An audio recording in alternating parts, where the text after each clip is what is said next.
My name is Rhapsody, his name is Olexa, and welcome back to Slay the Spire Draft Champions. This week we are going to be doing something a little bit more special that may require you to launch the game yourself if you'd like to play along. But before getting to that, hey Alexa, how's it going, bud? Hey Raps, I'm doing good. How are you? Yeah, pretty good. It's about to get a whole lot better as we dive into this. The idea in general that was brought up by one of the comments on the previous videos was about us drafting our 2 cards from each pack and then giving the 3rd card to chat. So at the end, there will be a deck that is constructed out of the cards that we have purposefully refused to take or give to the other player, that if you would like to, you can launch into Slay the Spire and use base mod in order to put into your game. We'll go through a very small tutorial about how to do that at the start of that section. But until then, it's time to flip that coin and see who goes first. Absolutely. Do you want heads or tails today, Raps? I would like to go second, please. I'm just getting in early and saying that I'm going second because no matter what I say, I'm going second. Hey, you had a good run for a little bit. I'm just saying. Okay, 5, 4, 3, 2, 1. Yoop, there you go. Rigged. So you are going. I mean, yeah, it doesn't even really matter anymore with this, but it's all good. I mean, right. It matters slightly. Yeah, for something. very slightly. Whoa. Wow. It's like 3 good cards. 3 extremely good cards. Okay, so are we going to reflip for relics, or how are we doing that? We'll reflip for relics. I think that's fair. Okay. Oh, good lord. All right, I'm gonna take that. Hey, chat, you can have a well-laid plans. Enjoy. All right. Dude, I love Quick Slash. I'm happy. Yeah, I know. There's nothing bad to give you there. Absolutely not. Alrighty. It's like the 2 of the same cards and then Scrap Shanks. Mm-hmm. So I will do...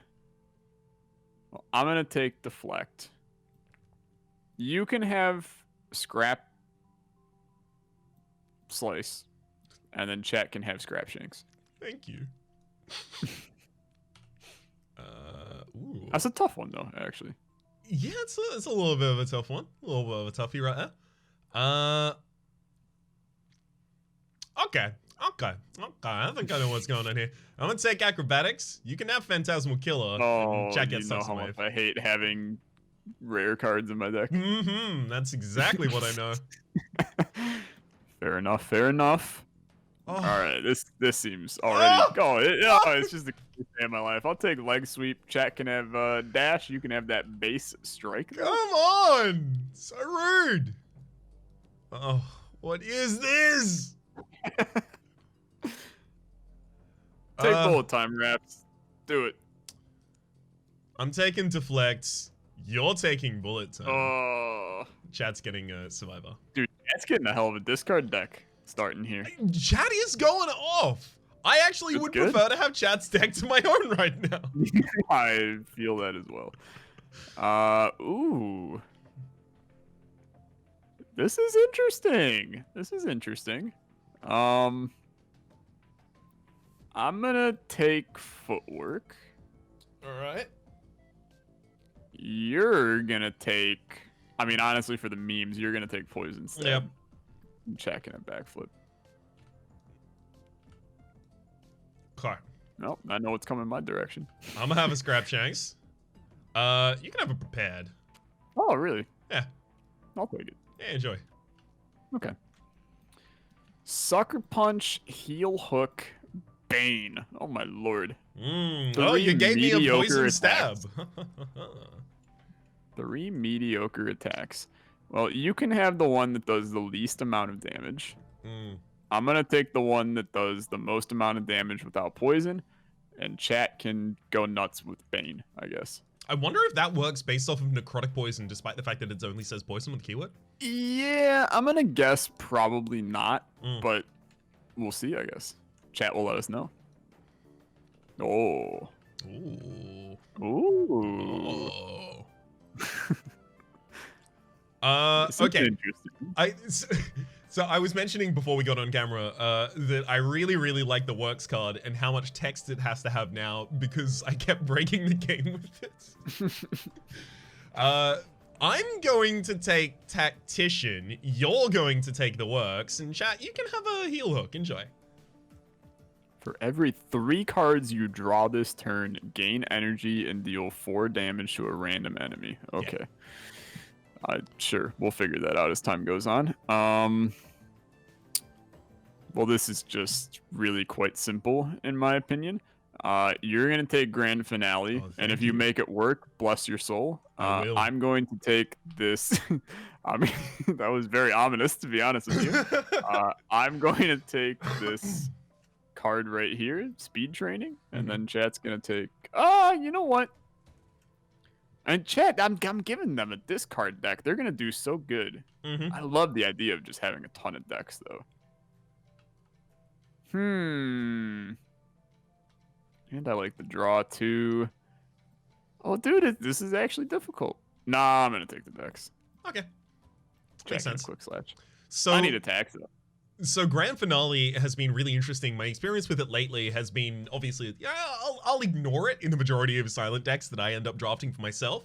But currently I'm doing the Ladder Streak series with Sneaky Teak. And every time we play silent, he is looking for Grand Finale and keeps getting it off, and we keep killing the heart with Grand Finale. He's a psycho. Absolute madman. But he has taught me the ways of the finale. So okay, I'm a little afraid then. Exactly. Especially, I mean, to be fair, it's a very small deck. Probably pretty easy to get Grand Finale off. Isn't like 13 cards the happy number with it? I think we settle on 14 because that's 7 choices each. Okay. Yeah, so I think we're each 4 cards down right now. Gotcha. I'll tell you what, you can have that. Oh, I was gonna say it's not a draft champs if you don't give me concentrate, but I guess you're feeling generous today. You can have that. I'm taking concentrate. Oh, he's going in on the Tactician discard deck. Okay. Well, you can have Catalyst. You do not want me to get 6 poison on the target with 2 energy. I'm just poison stab and a catalyst. If you make it work, you make it work. I am going to take Blade Dance, and chat's gonna take Speed Training. Trying to make it where chat can actually read their cards.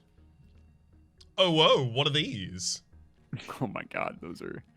You could transition to a poison deck right now. I'm fine, thanks. I'm gonna take Bag of Tricks. Shocking you can have Bouncing Flask. You can have After Image. Dude, I'm fine with Bouncing Flask. I hope like heck that Bag of Tricks has not been fixed. I know that Evil Pickle said on the episode that I was abusing the hell out of it that, hey, that shouldn't be possible.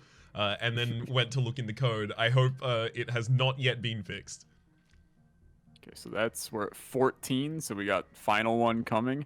You can have Languid equal to weak. Chat can have this nice draw right here. Got it. Chat's running out of space for their cards because we didn't plan for a third person to draft here, but that's okay. Enjoy your outmaneuver. Yep. Expected. There we go. We're just gonna do that. All right. Sounds good. Wait, is that 14 cards? That is 4, 7, 10, 15. That's 15 cards. Do you want to do one more? Why are we doing one more? Because currently I have had one more choice than you. Dude, that's benefit of having luck of the draw, luck of the flip. All right. It's all on you. Would you like to pick heads or tails again for relics? I'll go for tails this time. Okay. I don't know what I'm really doing here. 5, 4, 3, 2, 1. That's a head, 100%. Okay, I will take the next to. Okay. I'm taking the dead branch. Interesting. So you're just going in on their shivs, huh? Yep. Okay. I'm going to take one extra dex with More my dex. already lot of dex. You have more things that provide you dex than you have things that benefit from it. Correct. You nailed it. And then I am also going to take... Dude, because of how I'm playing this, I'm actually going to take Preserved Insect. Nice. I like it. Because I'm going to be in a little bit of a tough shape. Now, as the twist, obviously, because there always has to be a twist in Draft Champs now. I'm just going to quickly take that. Perfect. I forgot you actually get a second relic. Mm-hmm. But as a twist, Raps, you get to pick one relic for chat, and I get to pick one relic for chat. I'm being very kind. Here, have the Mercury Hourglass. Okay, I'm going to give them Toy or Anthropter. Mm-hmm. Totally All fine. right. I'm trying to think of any other weird twist that we could do. Oh, we could always, like, throw a pyramid card down, huh? You know what? Heck, let's do it. It's definitely not like it was Okay. on the board because that was intended. Yeah. What kind of crazy person would ever consider that we were going to do this? Okay, I'm going to make this card. The whole world's got to see it. Oh, perfect. I don't even have to zoom in. In fact, I'm going to zoom out at this point. Wait, Yep. Oh, look at this background. I've only just noticed the background. Yeah, it's freaking Slay the Spire, dude. Just wait till I put your face on it. Oh, God. That's going to be that. No, I don't have your face in my computer, but we could rearrange that. Okay, pyramid card. Here we go. It is... Oh, Lord. Ooh. Oh, okay. Okay, well, that changes, like, everything. Yeah, it does. Baby. Yeah, baby. That is spicy. Is, like, crazy good for you. Yeah. Yeah. Yikes. Okay, that's all I got. So we're gonna get this set up, and then after we get it set up, we're gonna very quickly show you how you could set this up so that you can run your deck chat, and we will see you in the game. See you there. And we're back just in time to give you a little bit of a quick tutorial as to how to enter your cards into here. First thing you want to do is deck remove all. In order to remove all of the cards from your deck. I'm not actually going to push that command through because I already have my deck set up. It's also important to know that you need base mod for this. So yes. Subscribe to it on the Steam Workshop for Slay the Spire. Yes, you are going to require base mod in order to run this. It is what provides this console. Then the thing is pretty simple. Deck add, strike. This one has different colors and it's green strike for the silent, right? Yeah. It'll auto-fill out the kinds of suggestions that you put in there. A couple things aren't named exactly what they are named on the card, especially modded cards. So you can see directly above the entry at the moment, I've already entered in the codes for them. Toxin Wave is kind of just normal, Toxin_Wave. However, Scrapshanks and Speed Training both have the prefix of Replay the Spire mod as well. If you want to add those cards to your deck, you'll use deck add. I just use deck remove because I wanted to demonstrate it to you. Then for the relics, relic add, and then the name of the relic. It could not be more simple. Even two grown-ass men playing Slay the Spire every week can do it. Hell yeah, we can. Hey, speaking of playing Slay the Spire every week, why don't we play the Spire? Why don't we splay some spires? Let's play the Sires. Yeah, I'm in. Let's go. Splaying the Sires sounds like a move that you could pull off in CK2. I'm just gonna kill all of the children of my closest competitor. I'm gonna splay the Sires. Yeah, it does. There's a little bit of something there for sure. Mm-hmm. It's a little scary, but I'm with it. All right. So now I come into that important time at the beginning of my run where I have to figure out how the hell I'm going to get rid of the two golden cards that you put into my deck. Mm-hmm. It's a lot of fun. It's one of my favorite parts of every Tuesday night that we record this. What if you just don't remove them this time instead, though? I mean, it's definitely you raise an insanely interesting idea. Mm-hmm. But honestly, I'm good. Okay, cool. I just wanted to check. I felt it was my duty. Yeah. No, I appreciate you checking in and seeing whether or not it would be worth it for me to, instead of, doing what gives me the best chance of winning, to not do what gives me the best chance of winning. But nah, I'm good. I just wanted to make sure you've considered it. Every option on the table, Absolutely. It's very important. Hell, you should do it with everything in life. Every time you're faced with a difficult decision, weigh all of your options. Go, is this the option that is most likely to let Rhapsody win? And if the answer is yes, then you move from there, right? I was thinking it was more along the lines of every time you go through life, you should weigh every option and then ultimately do nothing. Oh. Because I've already been going. No, see, I was going with every time you make a decision, you have to go through life, and regardless of what that decision is about, if it benefits Rhapsody, you should do it. So, like, your new job, does it benefit Rhapsody for you to take that new job? If the answer is no, I see no reason to take that job. That's, you know what? I agree. I'm entirely on board. And apropos of nothing, by the way, I'm just going to add in here, patreon.com/RhapsodyPlays. You can go and support over there. At or above the fourth wall.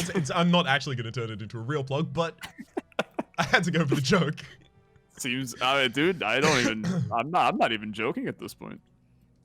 It just seems I'm as glad, logical because as anything could be. I was just testing the waters by suggesting it was possibly a joke. Of course, clearly I was serious. Oh, we have fun here. We have fun here. We do. Hey, Alexa, how's your week been? I'm just gonna try and get into a higher pitch every time I ask you. Oh, dude, I like it. This is a good bit, to be honest. I was talking. We were talking about this. Many people know that I've been doing the Gunfire Reborn recordings with Mr. Relunko Mashin and Wunderboot, which is how Jonas pronounced Wanderbot. But we were talking about how sometimes there are just some bits that we do in videos or streams that are horrendous. And we keep doing them regardless of the fact that they're just really bad and nobody even enjoys the bit. But I think that I think you're onto something. This could be a good bit that every episode from here on out you make your voice higher for asking me how my week was. I think it's golden, honestly. Excellent. I'm glad to hear you're on board. I'll definitely be following through. I find those things endearing because of the knowledge that they're not good, at which point I'm like, you know what? They're good, though. I appreciate this now. I'm with you. Anyway, my week was fine. How was your week? I'm afraid that is too little of a description to give me about your week. I barely know anything about your week at this point. Why don't you tell me what made it so fine? Is fine good? Is fine a neutral modifier for you? Is fine like, yeah, I'm not dead. I'm fine. I'm definitely not dead. Wow, dude. Extremely glad to hear it. Did you get baseball? No, not yet. Okay. What did I just he got baseball. It made Phantasmal free for me. That's just disturbingly good. Well, you're gonna have to leave that in your deck at this point, and I'm scared about that. Yeah. Trust me, there's a large part of me that's like, I'm not touching that one with a 10-foot pole at this point. But no, let's see. My week. What did I actually do? Dude, this was a week of. It was a purge week for me. It was a week. You went out and killed people? Yes, I did. Believe it or not. No, it was a purge week for a series on my channel. I had to say goodbye to a bunch of series, which is always the most enjoyable thing to do for some reason. Like, are you with me on that? It's like really satisfying to kill series off. I hate killing series off, but I need to do it more commonly. When a series is long past its due, I just become way inconsistent at producing it until I realize, wait, there's a reason I'm being inconsistent at producing this, and then end the series. I'm always the last person to know when one of my series needs to end. That's I guess what I'm saying. Yeah. I mean, I think that's also fair. And you probably know this, and pretty much everybody watching the video knows this, but I like to end series like all the time because my series lasts like 4 episodes and I'm like, I'm good to go. that I've had enough time in this game. Whereas you and Rito both, you guys like to have long series. I will say, Rito and I have had this discussion before, and Rito's opinion on it is that I cut series more commonly than he does, and he cuts them happily. Well, there you go. It's just weird to hear the perspective from the other side. Yeah, well, there you do have it, don't you? But I mean, hey, I like, you know, I don't like having to tell chat that I'm cutting series, but every time I end a series, there's like this adrenaline rush that cuts through me. That's like, that's right, I ended it, I did it, and it feels great, and it's like I accomplished something today by ending a series, and it's the dumbest feeling, but it always makes me quite happy. It makes way for a new series. It makes total sense to me. Exactly, dude. Exactly. My exact opinion, and it's like new heat is coming to the channel, and then that's exciting. Is there any new heat you can talk about? Because it is one of the series that ended the nether survival. Because I saw you talking about like the possibility of it having a little bit of a shaky future, and I was just getting on board. Is the thing. Okay. I just watched a whole episode, and I was like, oh, this is really, really good. This is like a really good point. I like this. It was the one where you found the is it called a citadel? It's like a castle on the ground. The bastion. Yes. Yeah. So it's a good time to talk about it. Because the video will go up before this does, so thus I'm free to discuss it. No longer under NDA. So basically that episode ended. I was happily inside of the bastion. I had a little bit of health down, and everything was kind of going okay. I recorded the next episode today, and chat had gave me something. Since I'm doing the chat can give me crap. Chat had given me a thing called it's called a Totem of Undying, that basically allows you, if you're holding it in your hand, you come back to life once you die. So I managed to take fall damage, fall to my death, get revived by the Totem of Undying, to which I was like, well, ain't that something? Thanks, chat, for giving me the Totem of Undying. And then later on in the episode, I got everything I needed to go out of the nether portal, and then proceeded to mine gold next to a piglin, and it murdered me. It was really bad. I was literally like celebrating and like, we did it, it's awesome, and then I killed myself. It was just absolutely abysmal. And I just ended the episode, and I stepped away from my computer, and I was like, I just hate everything. Yeah. So, that's a very kind of like, well, I'm done for today kind of moment. Well, I tried, you know. So, is that one of the series that I'm dropping? No, because I probably hate myself enough to do it again. I mean, but you've proven that you can, is the thing. So you have. Have I? I'm not sure I have, to be perfectly blunt. Well, I mean, that's a good point too. Yeah. So no, that's not one of them. I had to end shapes.io, which I still love with a burning passion. I ended. What the hell else did I end? Something else. I don't even remember, dude. That's how fast I go through my series. I don't even remember what I ended. Space Gladiators? Nah, dude. Space Gladiators is still very good, and people still very like it. So I'm gonna burn that game to the ground. To be honest with you, I'm gonna play it until people are like, "Don't play this game any longer." Until people directly tell you, "Hey, yeah." No, until they're like, literally, Tyler, we're tired of this crap. Like, just stop playing it. But it's so good, and they keep on adding more content. I love that game. Totally fair. Wait, sorry, I'm just trying to figure out my sequencing for the end of this fight. Yeah. Get him.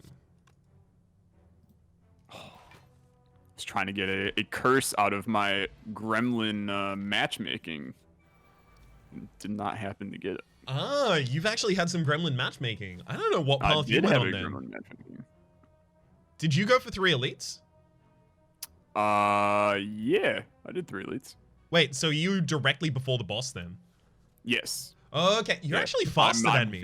I'm going into the boss fight. Dude, my runs is good. I flawlessed only one of the elites. Whereas I feel like you probably flawlessed more. Maybe. But but I'm having a good time. I think it's going quite well. I'm extremely glad to hear it because I know that your deck was in a bit of a strange position. I think it'd be fair to say. Yeah, no, I think my deck is actually really quite good. Hell yeah. So I'm happy. Ecstatic to hear I need it to oh lordy. This is interesting. I need it to give me a tiny bit more, but I got enough that it's chilling. I think I'm gonna make the Fable Spinner literally never touch me ever again. Because I'm about to put 15 necrotic poison and a lot of poison on all of their no, maybe not. I am scared of the Fable Spinner here. There's just so much that can happen in this fight. Yeah, it's a pretty complex fight. It's an easy fight to lose the flawless for sure. Yes, but I'm not super concerned. Well, hey, I'm glad to hear it, bud. I gotta have faith in something, Raps. Oh no! What did you do? I played a card that said discard a random card, and it discarded my concentrate, which prevented me from going off on that turn. See, it'll be fine. Sad, you know. Something slothful, something heartless, something unrelenting. Heartless is the sentience, right? Heartless is the Sentries, yeah. Yes. Yeah. Oh god. Oh no, don't. No! I'm having a bad time over there, man. You literally, it's not allowed though. I'm gonna take damage in this boss fight. I haven't taken damage yet. I just drew a hand that had nothing in it. I just. That's pretty bad. I can't deny. I am sad about it. I am living life right. I got 8 decks in this fight. Glad to hear it. Very good. I got one deck and it apparently has no goddamn defense in it. Unfortunate. I love making her languid, and then it gets to her attacks, and she's just like, do you want 0 damage 2 times, 0 damage 3 times, or 0 damage 4 times? And it's like, yes, please. It's always such a hard decision. Like, oh, must I choose? I think, yeah, I'm gonna do completely fine in the rest of the fight. Like, I destroy the rest of the fight. It's just that one turn, I had no defense. And no potions that could supplement it either. I lost my flawless. I hate to say it, but I'm glad to hear that, because it at least keeps me in the running. Yeah. I'm mad too, because it was literally, I got hit by a slime that was, he was at 41 on the split. Yep. So, I'm a little bit salty, but I totally understand your pain. Life. Yep. But it's life.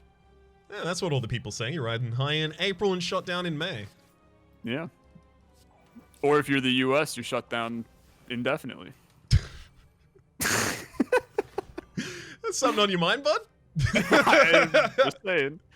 I literally, my state, my governor came out today, and he normally does like a press conference at 2 p.m. every day. And he came out today and he was like, yeah, by the way, like the press conference is going to be 5:30 tomorrow because it's like a really important and big one. So like I'm 100% getting shut down again, which, you know, that's life at this point. That's what all the people say. A lot of people don't understand how bad a shape the US is in. Like it's bad. Yeah. Like, some people in my Discord from Europe were just like, what do you mean you haven't been outside? And I'm like, because there's literally 800 COVID cases just in my county, and there's 17,000 in my state. Yeah. Like, yeah. Not great. It's definitely doesn't sound like it. We are starting to lock back down some stuff, I think. Obviously it's a complete different degree of magnitude, but like we're locking stuff back down because 2 airplanes from a state that's still infected came into my state and just didn't get checked. Nice. And there's kind of like a whole second wave starting to happen because a couple super spreaders. There was a super spreader like in the common term that's being used for just one person who's responsible for a lot of cases in Australia.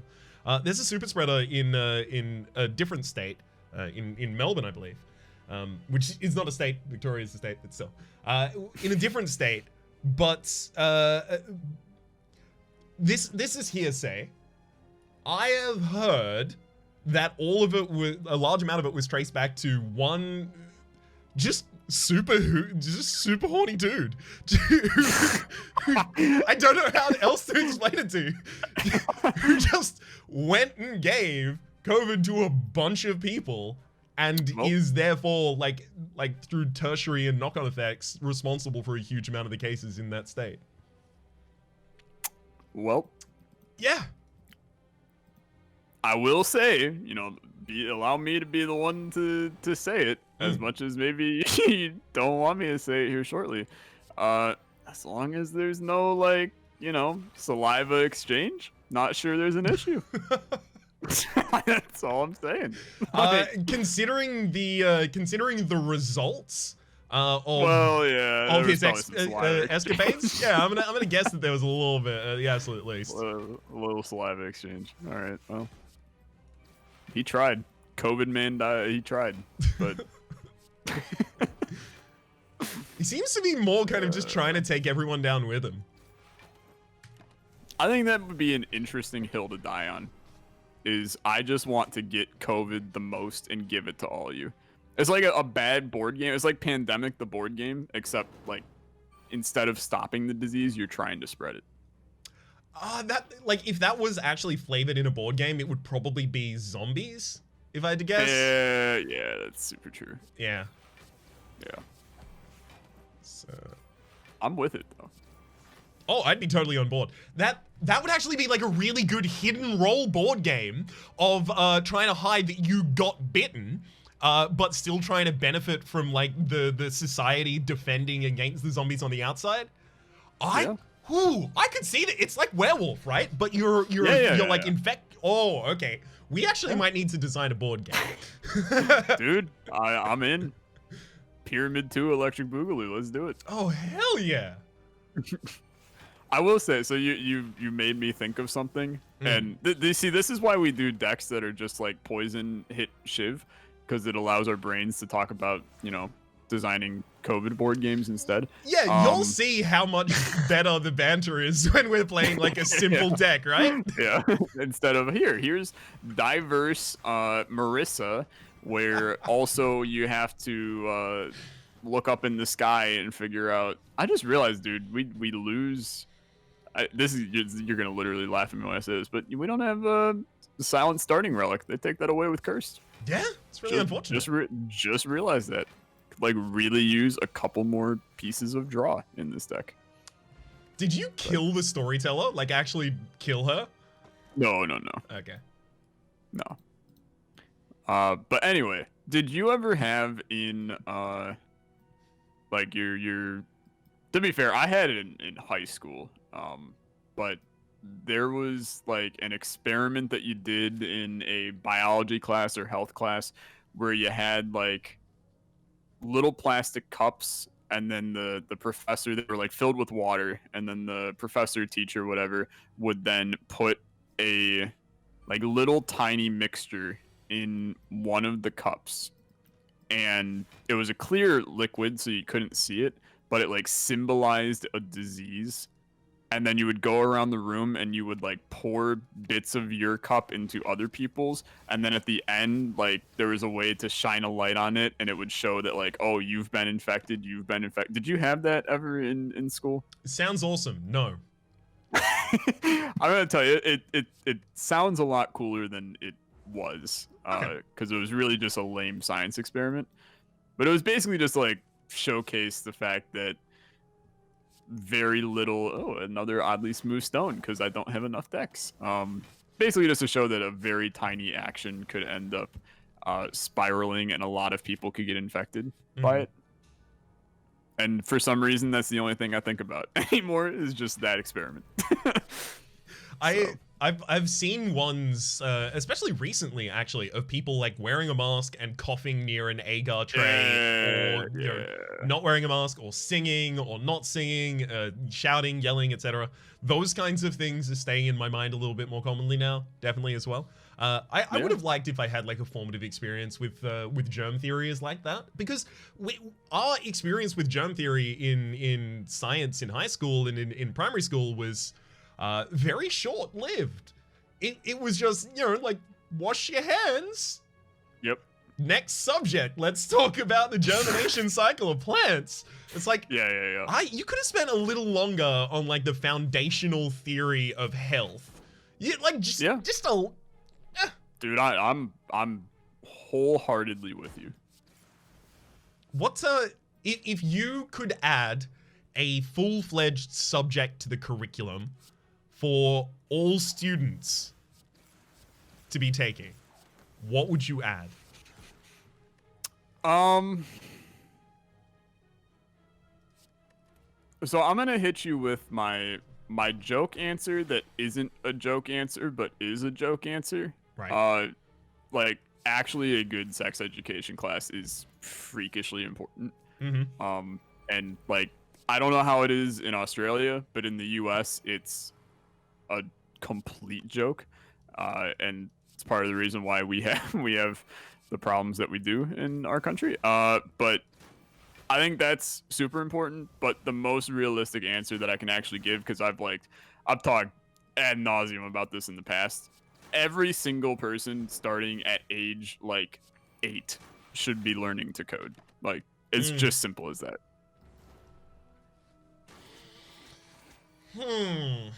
I do like that. I do like that a lot. I like teaching kids to code, not just from the direction of like, oh, it's problem solving, it's a useful skill in the new millennium, which tells you how old the argument that kids should learn to code is. You know, I like it not just for those things, but I also like it because it forces you to think in a language learning way, because, you know, try as you might to get away from or to abstract it from other language learning, it is very much learning to express yourself and your intention absolutely in another language. So I stand by that as well. I think that's very good. See, I don't have an excellent answer myself. The Australian system for sex education is fine. Like, I remember there were maybe 4 days of PDHPE, physical development, health, and physical performance or whatever. I can't remember. PE? Physical exercise. Sure, let's say that. Physical performance seems like an interesting way to word sex, but yeah, exactly. I'm surprisingly with it. It was demonstrated that there were a couple. Oh, no. There was a practical exam. The teacher did go to jail afterwards for reasons I can't remember.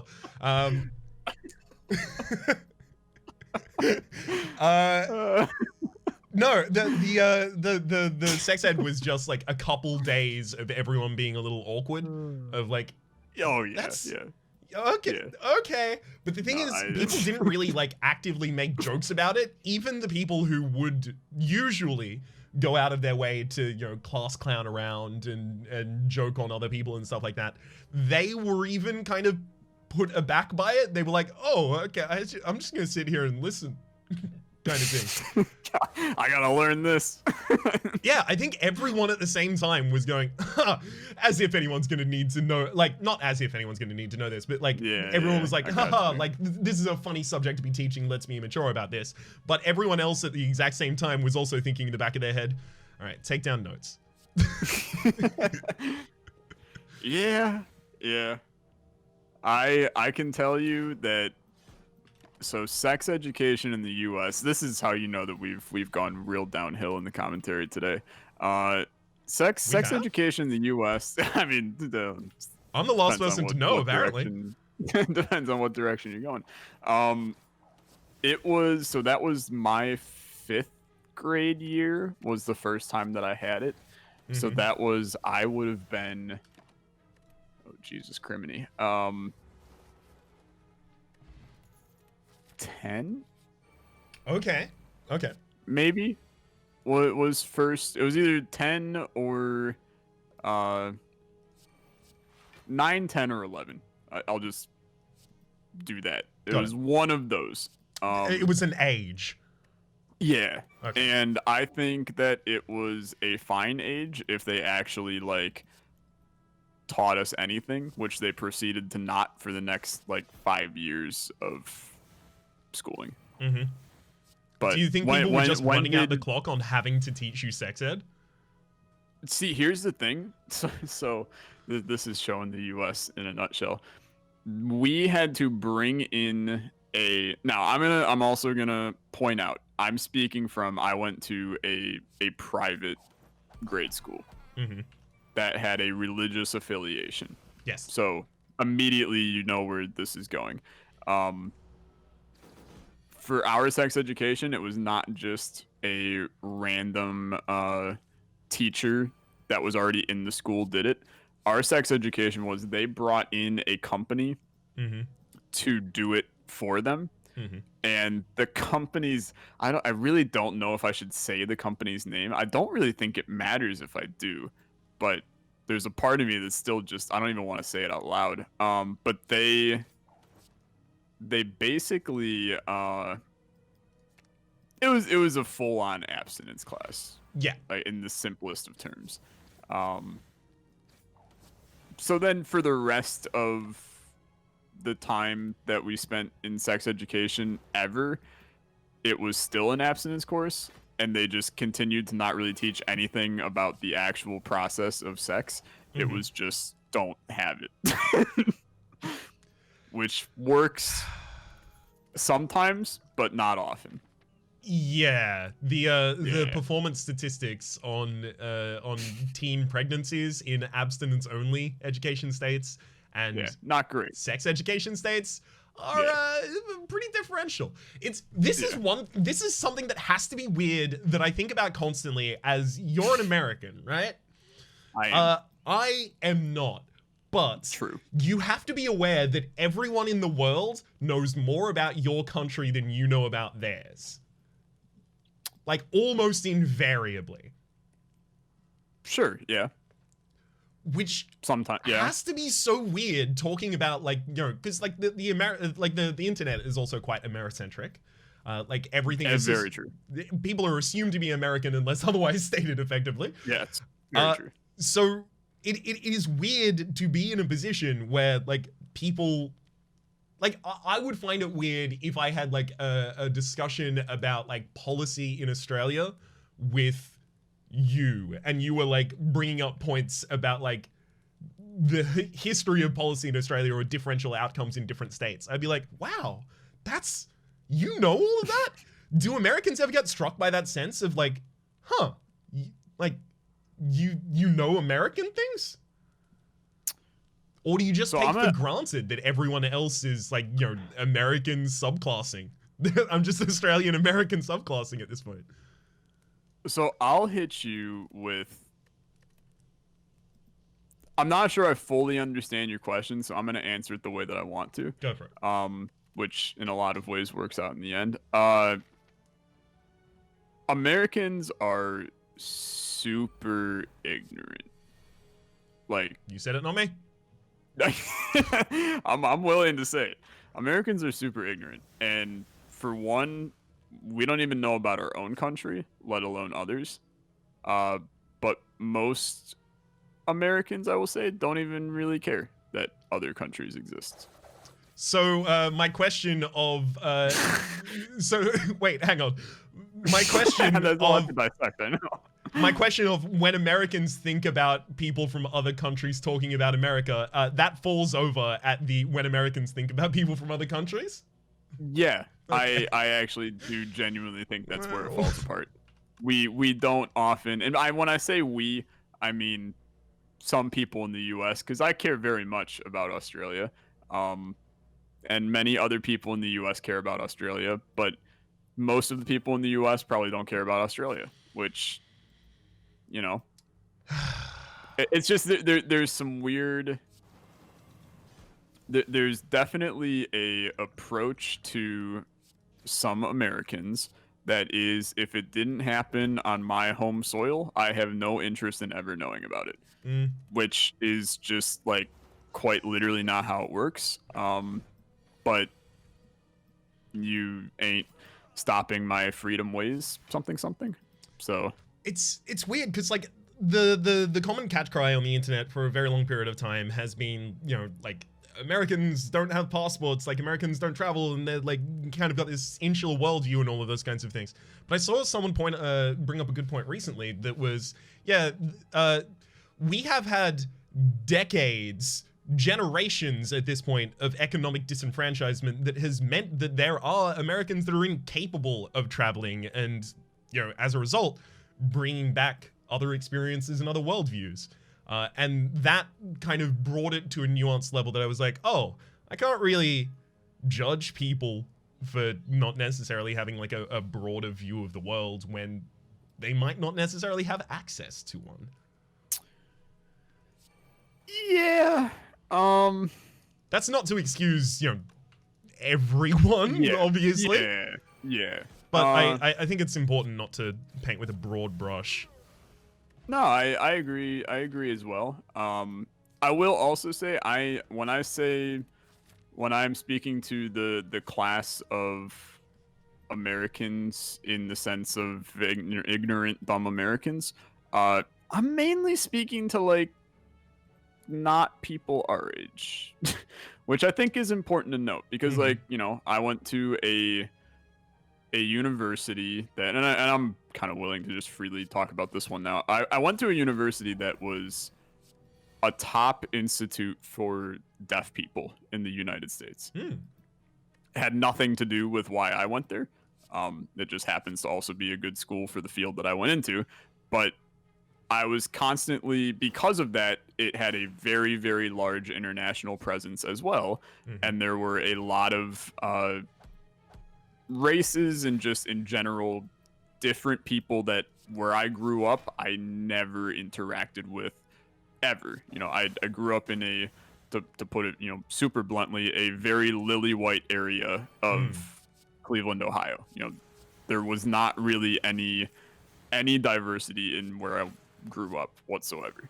So going to school and now being in a situation where, you know, classes have people of all sorts of backgrounds, it's a eye opener in a lot of senses, but then also just in general, you learn a lot more about people when you're in that situation. So I feel like that's something that is true for many colleges in the U.S. Colleges are just a time where you end up meeting a lot of different people, and that ends up giving you more information about the outside world that you didn't have before. So I think that people our age 100% have an understanding of the outside world and have an interest in understanding the outside world, whereas people from the generation before us never had the experience and don't care to have it now. It's interesting that you talk about the idea of that college experience being what broadens your horizons, because the that is something that is uniquely American, right? Going to a college like outside of your own town and the expectation being that you will live on campus or that you will go interstate even possibly for college. That's not really a thing here. It's kind of just the nearest college in your town that does best at what you want.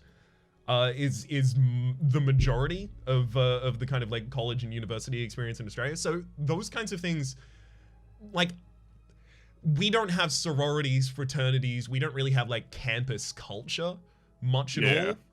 We don't really interact with other students that much at all either. Like, especially if you're doing a non-humanities course, you can be like me in the final semester of your education, and I've done a couple group assignments. And I had to Facebook friend two people from them, and then I unfriended them after we're done. I moved on.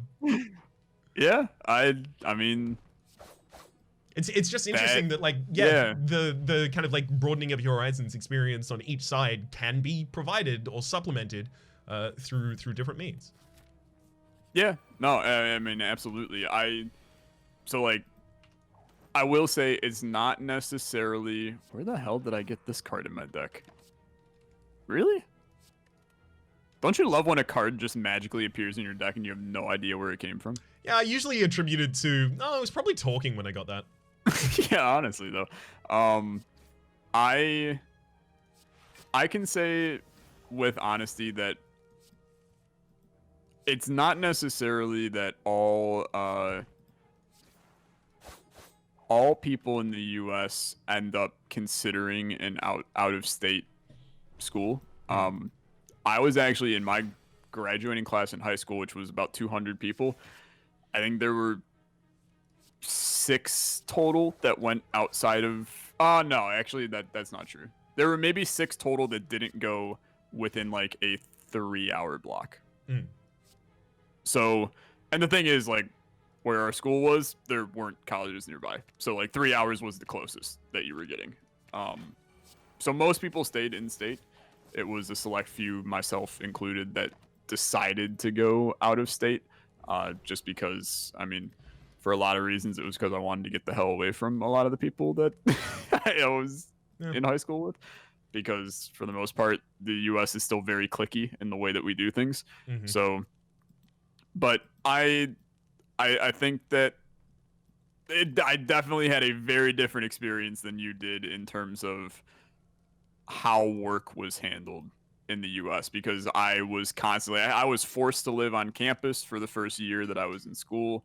And then proceeding that, I was constantly doing group work and constantly having to talk to people and met a lot of people in school. So you definitely got me there. I mean, it's not a objectively good thing for me to have been as insulated as I was. I think I did miss out on like a very large and important part of workplace training, which is working with other people. And it's not like this field I work with other people constantly. Like I work with you, I work with Rito, I work with a couple other people, but it's not like I'm constantly working with other people here. No, I got you. It's I don't know. I've always said that it's funny because I mean doing this I have seen it directly positively impact my professional career outside of YouTube.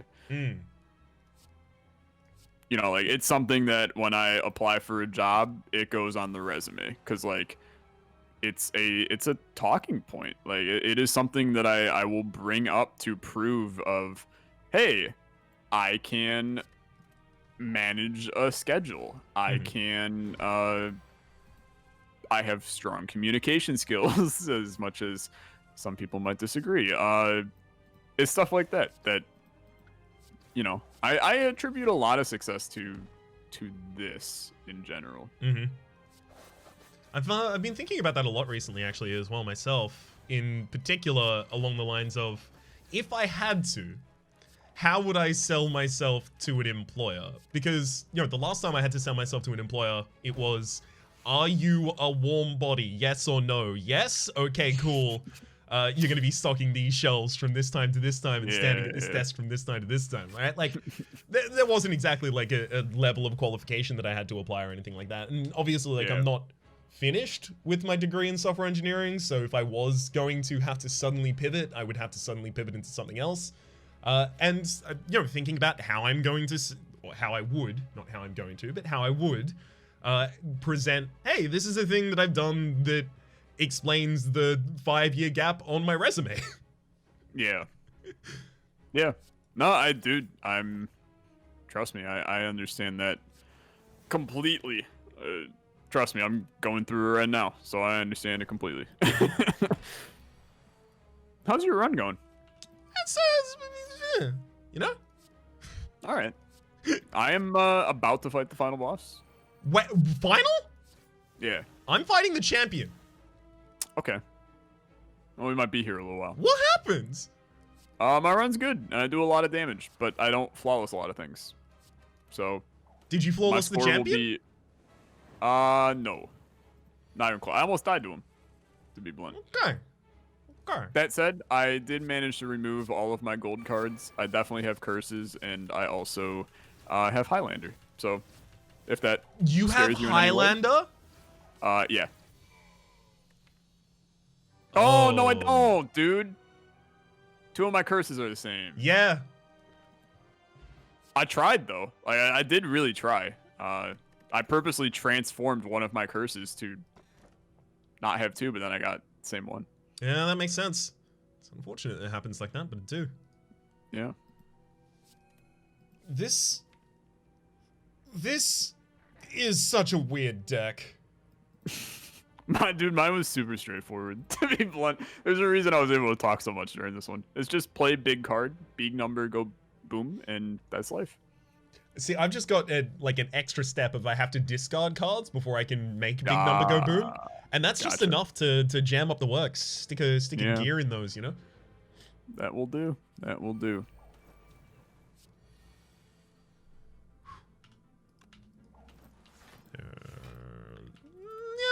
I feel comfortable playing those cards. Oh, dude, I just got the ability to transform a card right before my boss fight. Come on, come on. Show me the money. Show me the money. It's a curse that allows me to have Highlander. Let's go.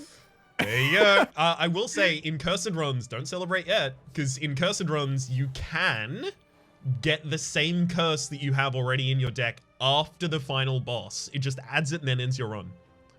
What? Yeah. Alright, well, I will not celebrate that yet then. I hate that.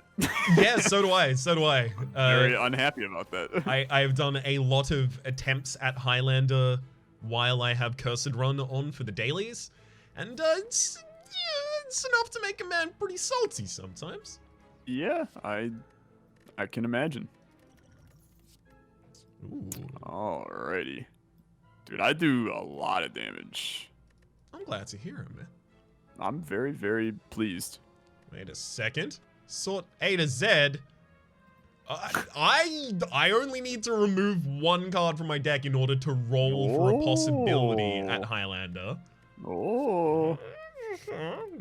Sounds a little spicy. Got some spice going on. There could be some spice on this board. Hey, Alexa. Yeah. Have you been playing anything off camera recently? Have I been playing anything off camera? I feel like you're baiting me to answer this question in a way that is something you know, and I'm trying to think if I actually have been. Are you baiting me to say something? Nope. Okay. I mean, I occasionally will play Rocket League with my sister, which is always a good time because I remember that for some odd reason I'm actually good at that game. Practice? And there are, yeah, like I mean, I played it a long time ago, so it's one of those. I found that Rocket League is one of those games where it's kind of like riding a bike. You just always remember how to do it. So I can go like months without playing that game and then go back to it and I still have a full understanding of how to do like, you know, air dribbles and things like that. And I have no idea why, but I'm surprisingly with it, and it's fun to just destroy people because the skill-based matchmaking just gets, you know, absolutely killed when you don't play for a long time, and then you come back and you're a god. So I've been doing that, but otherwise, I'll be honest with you, I don't play a whole hell of a lot of anything unless I'm recording it. How about yourself? I know you were playing a game. Really? Damn. Yes. You know you that? Indeed were playing a game. I remember very vividly that the game was something you were playing. Yes. I've been playing Wolfenstein recently, That's I think what the one it I is. mentioned. Yes. Yeah. That's actually not what I've been playing most recently though. Oh, what the hell, Raps? So there's a game called Dominion. Are you familiar with Dominion? Absolutely. Have you played much of the board game, the card game rather? I have played enough of the board game that I will have a pretty good understanding of anything you say here. Okay. So my housemate got the base game. This is if anyone is not familiar, it's a deck building board game. It's actually the reason that I took an interest in Slay the Spire, because I like Dominion that much. It's a deck building board game. You know, it comes in a lot of different expansions. There's the base game, and then there's a bunch of different card expansions. It's really, really good, well lauded. Very highly recommend going and playing some of it.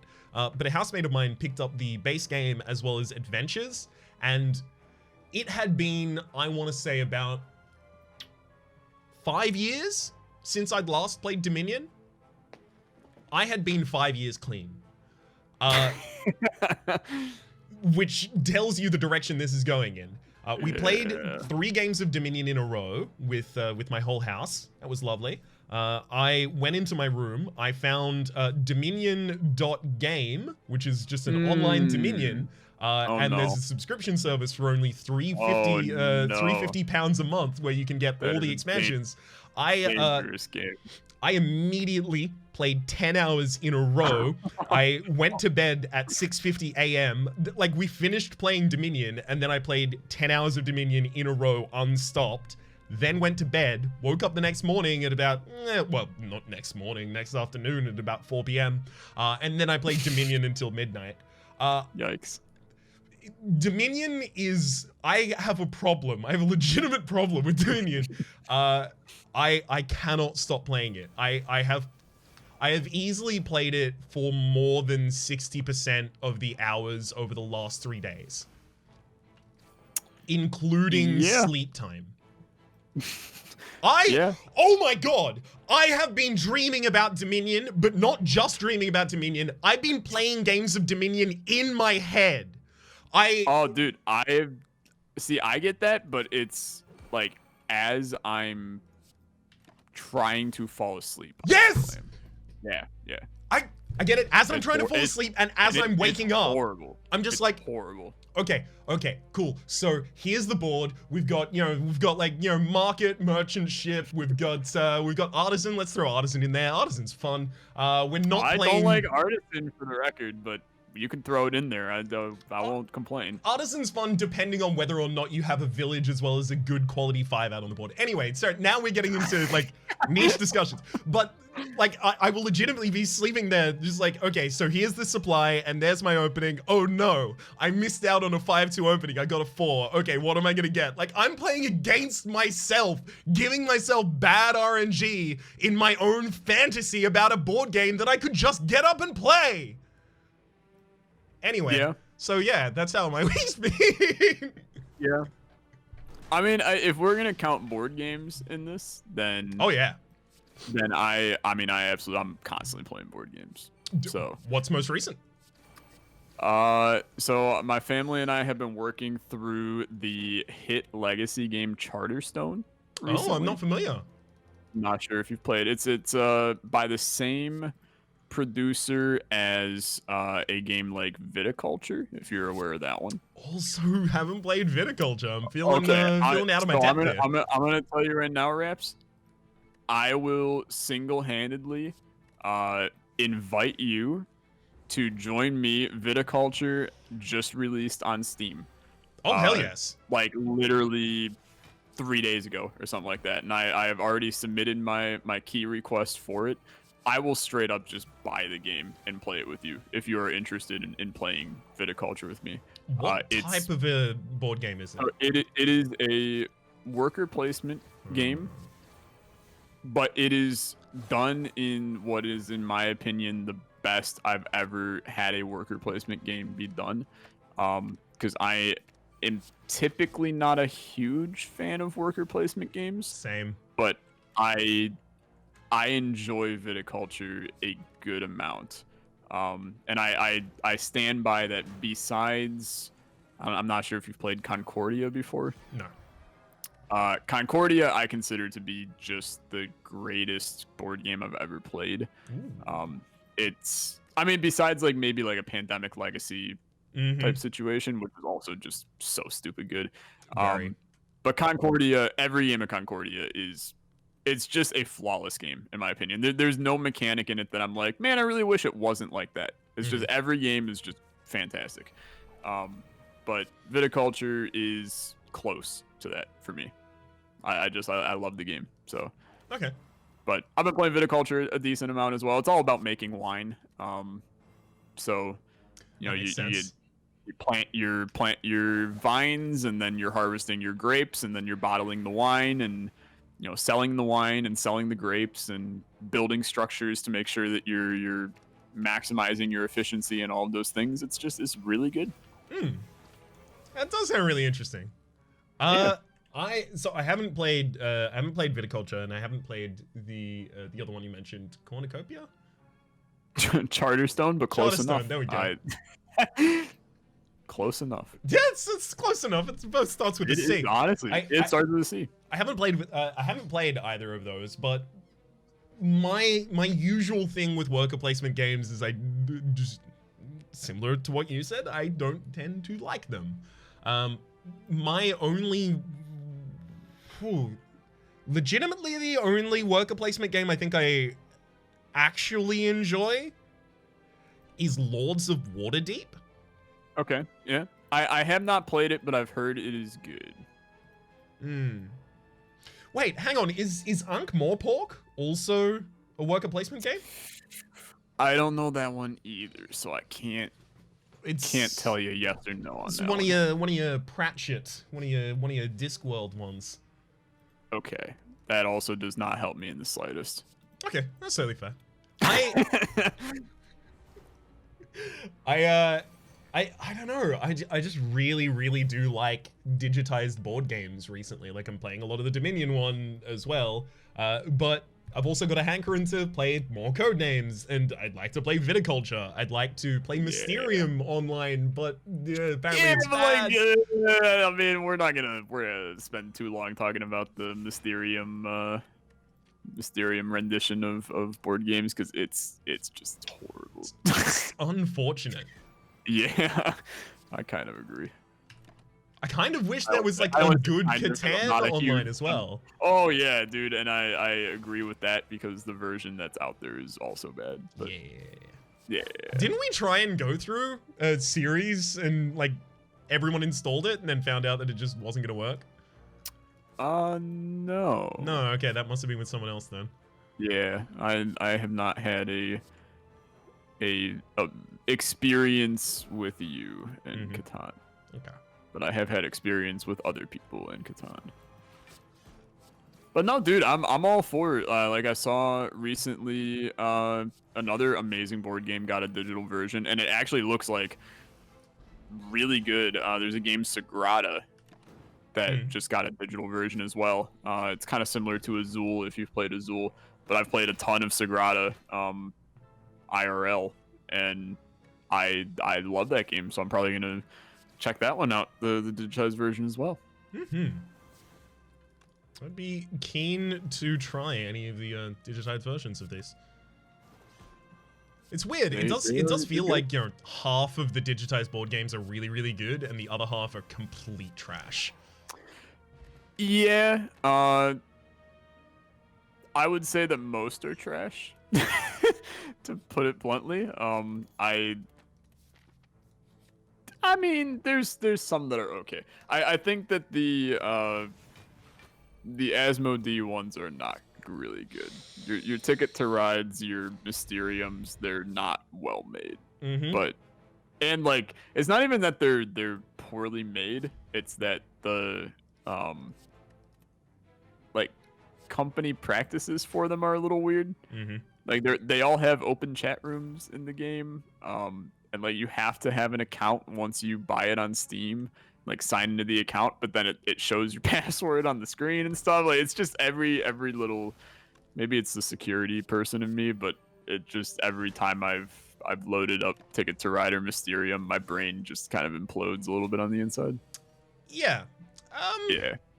You know, professionally, I'm not gonna say that Asmodee have historically done bad board game ports, and that I agree with you on that. Yeah. Yeah. So I'm aware of the one. That, I just realized what I said. So yeah.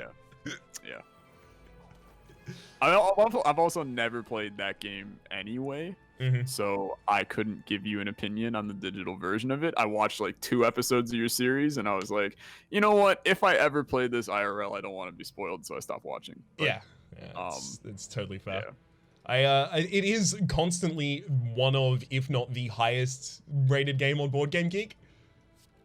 Yeah, dude, it's number 1 constantly. Like, it's basically it and Pandemic Legacy Season 1 just compete for the top spot all the time. Pandemic Legacy Season 1 was so good. It's so good, man. It's just such a good game. And season 3, which I don't have you played Season 2? I played half of Season 2, but then the person I was playing with moved to Germany. That is unfortunate. Extremely. Yeah.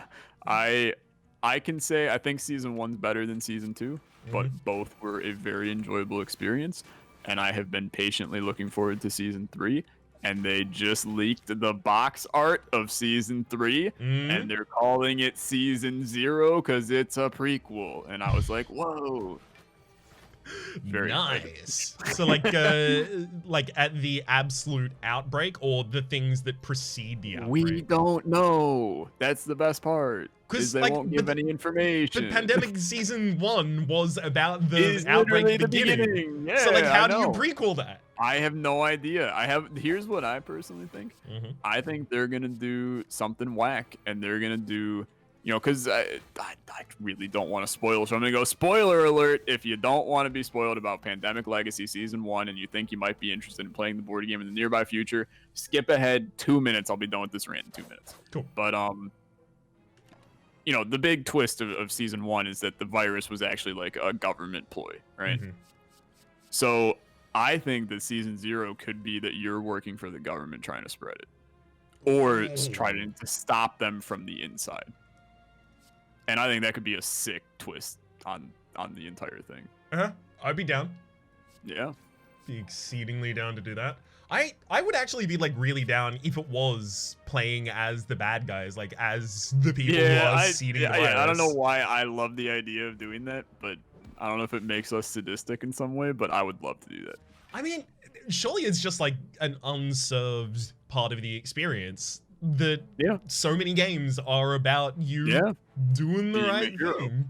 Yeah. At least, especially games that have already established you being a hero somewhere in the franchise, very seldom then go, okay, and now you can be a villain. In a different it'd be an amazing twist on the series. I think a lot of people would actually be pissed about it. But I think it'd be a big brain move. I mean, one, it's a big brain move to release Pandemic Legacy Season 3 during a pandemic, but I think that it's a really, really, if they do that, that's some big cojones on the terms of Pandemic Legacy to do that switcheroo on you. I wasn't even thinking about the possibility of it being interpreted within the current context. Yeah, because they intended on releasing Season 3, which is apparently now Season 0. They intended on releasing it a while ago, and they were like, hey, with like everything going on, we kind of think it's a horrible idea. So yeah, exactly. That's like very fair. Releasing a board game into the market when everyone is trapped inside. I mean, I understand obviously the context matters, but yeah. Yeah. This is actually like been a really, really good time for just playing board games. Dude, I'm with you. It's getting to the point where, you know, and I hate that I'm gonna say it, but I'm getting a little tired of playing board games. Ooh, do you I've been playing that many. Do you not remedy that by just playing different board games? Dude, you're. I think you might have a misunderstanding of how many board games I've been playing at this point. I may well do. You Like, did name like straight off the bat 4 different games that I'm like, I've never heard of any of those. Yeah, I mean, I could send you the shelf and put a picture of it on I was about to say on Facebook, an app I haven't used in literally 8 years. But I'll tweet my board game shelf after this. I would say I would also do the same, but mine is actually pitifully small. Yeah. I have access to a lot of board games because my whole friend group owns a very large amount of board games and we trade them quite freely. But for sure. our house currently has, you know, Dominion. We have 2 different versions of Arkham Horror, and we're about to get the expansion. We have Dead of Winter, which I really actually want to get together the Wholesome Boys to just do our Dead of Winter at some point. Yeah, I remember you saying you wanted to do that a very, very long time ago when we first talked about board games in this series, which I think was actually the first episode of Draft Champs that we had this conversation. Damn, that's a good memory. It is a good memory, but I have never played Arkham Horror. I've never played Dead of Winter, so there you have it. I would not recommend playing Arkham Horror online though. It's so the game used to kind of be like it had this weird computational thing that you were supposed to do in order to determine the enemy's movements and what they do in their turns. So effectively it was like a video game ported to a board game because it had all of these complex determinations it wanted you to make on behalf of the game in order to play against yourself as the game. But the current version has none of that. It's much more simple and actually straightforward, but it still is a, you know, 4.5 to 5 hour game. Yeah. Just a tad long, you know? What would you say is your ideal game length? 2.5. 2.5. So you're I would say that is long. Yeah. In general. Undoubtedly that's long. I just don't want to be in another Battlestar Galactica game or a Twilight Imperium. I would be fine if I lived my whole life without doing that to myself again. Yeah, no, dude. But I still like games over which you have like a large degree of control, and the more nuance a game has, typically the longer it's going to take to play. For sure. At least do you have any quick filler games that you enjoy? Quick filler games. What's a quick filler game? A kind of the everybody shows up and you just want to do something. Dude, I would maybe consider Dominion to be a filler game in some ways. Since, I mean, you could probably play a game of Dominion in 25, 30 minutes, no? Oh, yeah. I've been bashing it out in between 5 and 15 on PC, but usually in person is like 30 to 45. It's been a lot. Yeah, but no, I would consider a filler game anywhere in the 10 to 40 minute range, something to just kind of like warm up the party before you move into your main game for the night, kind of thing. Right. So like the game you play when not everyone's arrived to the party for playing games. Yeah, that's a good way to word it. Right. Sure. Okay. So one of mine for that is Coup. I don't love Coup, but I'll play Coup. Yeah. Like I agree completely. It's always good there enough as to do as a filler game. Yep. Exactly. It exactly occupies that position in my mind. You ain't getting a group together to play Coup. You're getting a group together to play something else, and oh hey, Coup made it to the table. Yes. Exactly. Yeah. Honestly, my quick burner game is actually Liar's Dice. For sure. We just play that all the time near the table, and now that I've introduced it to my group of friends as well, they're playing it all the time too. It's been very, very good. Although I do feel a little guilty because I introduced this game to everyone and then I run the table for a while and I'm like, I wish I could have introduced this game to you when I had this game introduced to me and we could just grow as players together, because now I feel obliged to sit out for a while. Yeah. Do you, though? Do I feel obliged to sit out for a while? Yes. Do I sit out? No. Yeah, I was gonna say, you never sit out. Oh, no, you know 100% that I take this opportunity not to stunt on these nerds. No, I'm not gonna say that I'm stunting on them, but I'm definitely, I'm taking this opportunity to demonstrate that, hey, there's a thing that I'm good at. Yeah, and I'm superior, and you have to suck up that I am better than you at this. So why I don't say it out loud. The key is not to say that out loud, because then people like, wait, hang on, what do you think about us? Yeah, exactly. Sorry about the length of this game. I'm almost done. Dude, I loaded up shapes.io. I've been building my factories this entire time. Hell yeah. Canceled the series, and now everybody thinks, oh, it's gone. But little did they know that the last 40 minutes of the Slay the Spire Draft Champions has shapes.io content. Mm-hmm. So all we need to do is constantly get you aggressive decks, and then you can effectively still run your shapes.io series at once. Exactly. So I didn't end up removing cards from my deck at the very end. I've now got my score, and it's good that I didn't remove cards from the deck at the very end, because I would have gotten my life ruined by wait, no, I wouldn't have gotten my life ruined. Oh no, if I had removed a card, I would have had Highlander. I did get Highlander. I'm gonna say though, I think you got me easily. I don't think so. What's up? What's your score? Above 1,000. Yes. Under 1,400. Yes. Above 1,100. Also yes. Under 1,300. Yes. Ooh. Above 1,200. Yeah. Under 1,275. No. Oh, you got me. What's your score?